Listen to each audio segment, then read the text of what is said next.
Hi, എല്ലാവർക്കും നമസ്കാരം.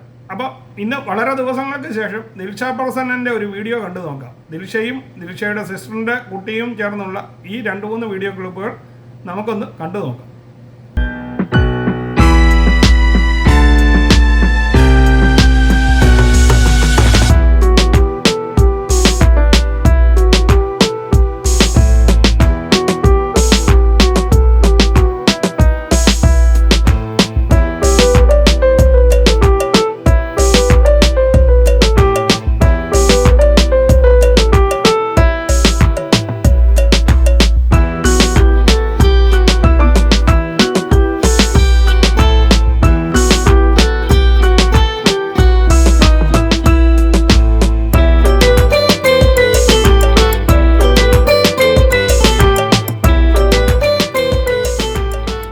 അപ്പോൾ നിങ്ങൾക്ക് ഈ വീഡിയോ ഇഷ്ടമായി കാണുമെന്ന് കരുതുന്നു. ഇഷ്ടപ്പെട്ടെങ്കിൽ ചാനൽ ലൈക്ക് ചെയ്യാനും സബ്സ്ക്രൈബ് ചെയ്യാനും മറക്കാതിരിക്കുക. വീണ്ടും അടുത്തൊരു വീഡിയോയിൽ കാണുന്നതുവരെ നിങ്ങൾക്കെല്ലാവർക്കും ഗുഡ് ബൈ.